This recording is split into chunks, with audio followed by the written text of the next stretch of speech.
अस्सलामुअलैकुम दोस्तों दो डेवलपमेंट है मेरे पास जो इस वीडियो में शेयर करूंगा। तो सबसे पहले तो आपने मेरा चैनल सब्सक्राइब करना है और साथ में जो बेल के आइकन पर क्लिक करना है।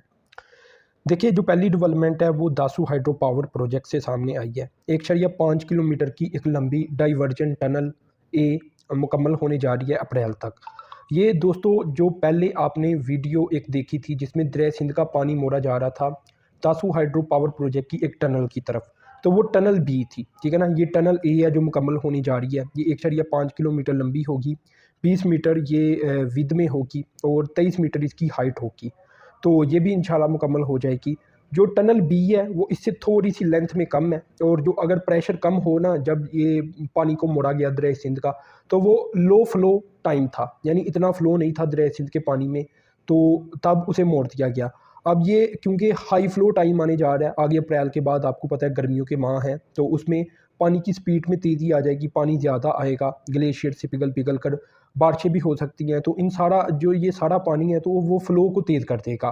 तो उसके लिए फिर ये जो डाइवर्जन टनल ए है जो मुकम्मल होने जा रही है, इसकी तरफ पानी को मोड़ दिया जाएगा। तो ओवरऑल जो दरियाई सिंध है ये इन्हीं दो टनल की तरफ मोड़ा जाना है, और इसका जो नेचुरल तरीका था पानी गुजरने का, अब उसकी बजाय गालबन इन्हीं दो टनल के ज़रिए पानी गुजरा करेगा, क्योंकि इससे फिर बिजली बनाई जानी है ना। तो ये हाइड्रो पावर प्रोजेक्ट जो दासू बनाया जा रहा है, इसके अंदर ये बड़ी डेवलपमेंट है। जो टनल बी है जिसकी तरफ पानी मोड़ दिया गया था 1-2 माह पहले, नहीं एक माह ही गालबन अभी हुआ है, तो वो 1.33 किलोमीटर लंबी है। बाकी उसकी जो हाइट है वो भी 23 मीटर है, जो टनल ए है उसके बराबर है, और जो विद है वो भी 20 मीटर है। बस थोड़ी सी लंबी टनल ए है जो अभी मुकम्मल होने जा रही है। तो अब जो मेन छोटे छोटे पार्ट थे वो तकरीबन मुकम्मल होने जा रहे हैं, और मेन डैम की जो कंस्ट्रक्शन है हाइड्रो पावर प्रोजेक्ट की, ये बहुत जल्द शुरू हो जाएगी दासू हाइड्रो पावर प्रोजेक्ट की।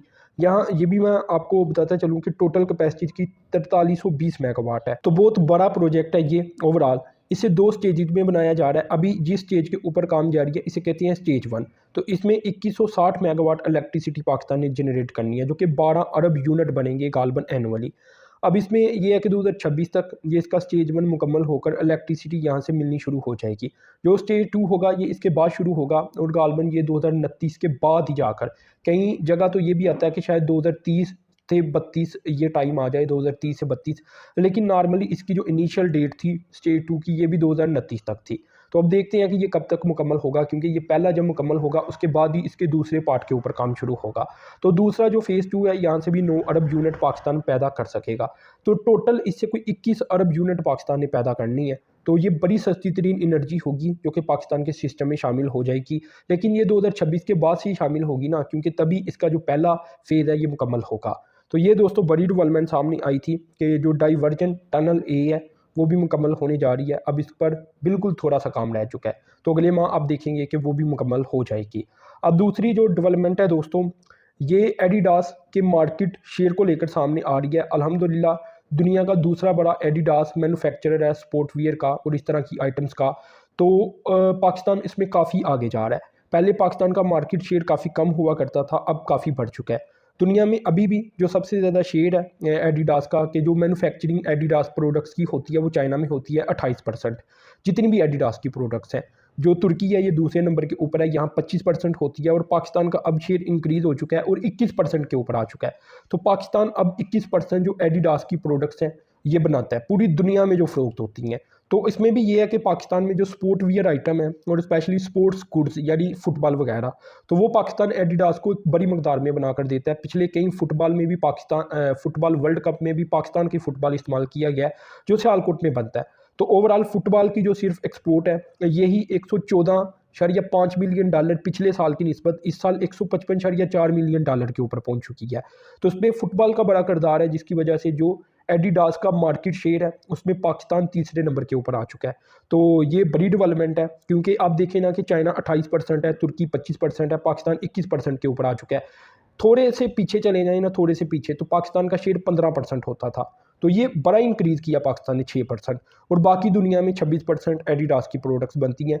तो अगले आने वाले सालों में इंशाल्लाह पाकिस्तान तुर्की को और चाइना को दोनों को पीछे छोड़ देगा। रीज़न ये है कि पाकिस्तान अब टेक्नोलॉजी की तरफ जा रहा है, यानी ऐसी ऐसी मशीनरी इंपोर्ट कर रहा है जिसके ज़रिए जो हाई क्वालिटी प्रोडक्ट्स हैं वो ज़्यादा से ज़्यादा तैयार हो सके।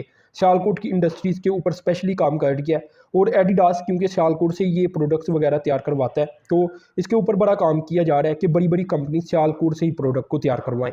तो ये दूसरी डेवलपमेंट थी अल्हम्दुलिल्लाह कि दुनिया का एक इतना बड़ा ब्रांड पाकिस्तानी जो फैक्ट्रीज़ है इनके ऊपर भरोसा रखकर बैठा हुआ है और पाकिस्तान फिर हाई क्वालिटी की प्रोडक्ट्स तैयार करके दे रहा है। तो ये एक चीज़ है, मैं यहाँ ये भी आपको ज़रूर बताना चाहूँगा कि ये सियालकोट की प्राइवेट अपनी इंडस्ट्री है जो खुद मेहनत करके कस्टमर ढूंढती है और फिर प्रोडक्ट को एक्सपोर्ट करती है, ठीक है ना।